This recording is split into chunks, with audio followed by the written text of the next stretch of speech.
جنتی نوجوانوں کے سردار رضی اللہ عنہم جی. تو نبی کریم صلی اللہ علیہ وسلم کا ایک حکم آج ہم نے اپنے ناظرین کو پیش کرنا ہے جی.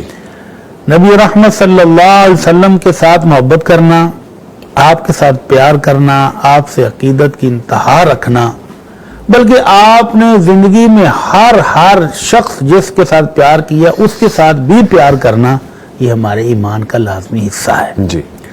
تو نبی کریم صلی اللہ علیہ وسلم نے حجۃ الوداع سے واپسی پر خم کے مقام پر قیام کیا تو وہاں پر آپ نے صحابہ کو ایک خطبہ ارشاد فرمایا. جی. اس خطبہ میں فرمایا انی تارکم فیکم ثقلین، میں تمہیں دو عظیم چیزیں چھوڑ کے جا رہا ہوں. ایک اللہ کی کتاب ہے، اس پر عمل پیرا رہنا، اس پر اس کے احکام کو مانتے رہنا، تم کبھی راہ سے ہٹو گے نہیں. جی. اور اگلی چیز فرمایا وَأَهْلُ بَيْتِي أُذَكِّرُكُمُ اللَّهَ فِي أَهْلِ بَيْتِي أُذَكِّرُكُمُ اللَّهَ فِي أَهْلِ بَيْتِي أُذَكِّرُكُمُ اللَّهَ فِي أَهْلِ بَيْتِي. آپ کی زبان مبارک سے 3 بار جب ایک کلمہ نکلے تو اس کا مطلب کیا ہوتا ہے کہ آپ انتہائی تلقین کر رہے ہیں، آپ بہت سخت نصیحت فرما رہے ہیں کہ ان پر عمل کرنا. اگر آپ کو ایک بار بھی ارشاد فرما دے تو کافی ہے امت کے لیے، وہ بھی پتھر پر لکیر ہے، اس میں سے آپ ادھر ادھر نہیں ہو سکتے. جی. لیکن جب آپ کو نصیحت 3 بار فرمائیں تو وہ بہت تاکیدی حکم ہو جاتا ہے. ٹھیک. تو آپ نے فرمایا میرے اہل بیت کا خیال رکھنا، میرے اہل بیت کی محبت رکھنا، میرے اہل بیت کے ساتھ خیر خواہی کرنا، میرے اہل بیت کے ساتھ احسان کرنا، میرے اہل بیت کی عزت و توقیر کرنا. 3 مرتبہ آپ نے نصیحت فرمائی. اور قربان جائیے آپ کے جانثاروں پر کہ جنہوں نے اس نصیحت پر پھر زندگی بھر عمل کر کے دکھایا ہے. کیسا عمل کر کے دکھایا ہے؟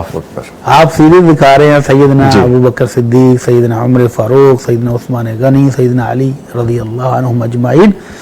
تو سیدنا ابو بکر خلیفہ راشد تھے پہلے، تو وہ کہا کرتے تھے قسم کھا کر، وہ اللہ کی قسم اٹھا کر کہتے تھے اللہ کی قسم مجھے اپنے رشتہ داروں کے ساتھ محبت کرنے، خیر خواہی کرنے کی نسبت اللہ کے رسول کے رشتہ داروں اہل بیت کے ساتھ حسن سلوک کرنے اور محبت کرنے میں زیادہ دلچسپی ہے، میں زیادہ شوق رکھتا ہوں، زیادہ محبت رکھتا ہوں.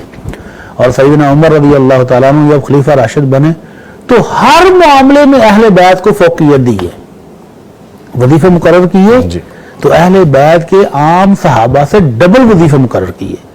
کوئی بھی چیز تقسیم ہونی ہے تو اہل بیت کے لیے خصوصی محبت، خصوصی اظہار محبت، خصوصی توقیر، خصوصی انعام. ہر صحابی نے اپنی جان سے بڑھ کر اللہ کے نبی صلی اللہ علیہ وسلم کے اہل بیت سے محبت بھی کی ہے، ان کی خدمت بھی کی ہے اور ان کی عزت و توقیر بھی کی ہے. اللہ تعالی ہمیں بھی اہل بیت جتنے بھی ہیں بغیر کسی مائنس کیے، -1 2 ادھر نہیں چلتا. تو اہل بیت میں ازواج مطہرات سب سے پہلے شامل ہیں، پھر آپ کے رشتہ دار، آپ کی اولاد، آپ کی بیٹیاں، آپ کے بیٹے، آپ کے کزن. تو جن کو اللہ کے نبی صلی اللہ علیہ وسلم کے ساتھ نسبت تعلق ہے ان سب کے ساتھ ہم محبت کرنا ہمارے ایمان کا حصہ ہے.